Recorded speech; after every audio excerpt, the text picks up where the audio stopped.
നമസ്കാരം. വീടിൻ്റെ കന്നിമൂലയിൽ ബാത്റൂം വന്നാൽ എന്ത് സംഭവിക്കും എന്ന് നിങ്ങൾക്കറിയാമോ?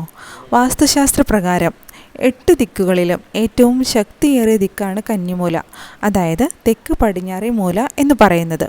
ഒരു വീട് പണിയാനുള്ള സ്ഥലം തിരഞ്ഞെടുക്കുമ്പോൾ വളരെ ശ്രദ്ധിക്കേണ്ടതും പ്രാധാന്യമേറിയതുമായ ദിക്കാണ് കന്നിമൂല എന്ന് പറയുന്നത്.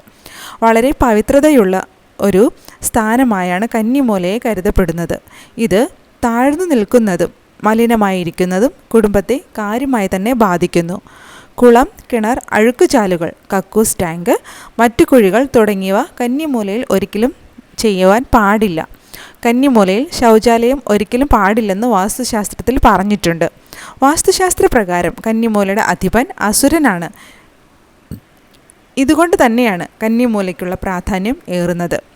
കന്നിമൂലയിലെ ശൗചാലയം ഊർജ്ജത്തെ മലിനമാക്കും എന്നുള്ളത് കൊണ്ട് തന്നെയാണ് വാസ്തുശാസ്ത്രം ഈ ദിക്കിന് ഇത്രയേറെ പ്രാധാന്യം കൽപ്പിക്കുന്നത്. ഗ്രഹത്തിൽ വസിക്കുന്നവരുടെ മാന്യത, ധനം, ഉയർച്ച എന്നിവയ്ക്ക് ദോഷമുണ്ടാക്കുകയും ചെയ്യുന്നു. കുടുംബത്തിലെ അംഗങ്ങൾ മദ്യം, മയക്കുമരുന്ന്, ലഹരി പദാർത്ഥങ്ങൾക്ക് തുടങ്ങിയവയ്ക്ക് അടിമപ്പെടുന്നു. കുടുംബ തകർച്ച, കർമ്മമേഖലയിൽ തിരിച്ചടി, കുട്ടികൾക്ക് തൊഴിൽ ലഭിക്കാതിരിക്കുക, കുട്ടികൾ വഴിതെറ്റുക തുടങ്ങിയ പ്രശ്നങ്ങളെയും നിന്നും ബാധിക്കുമെന്നും വാസ്തുശാസ്ത്രം പറഞ്ഞിട്ടുണ്ട്.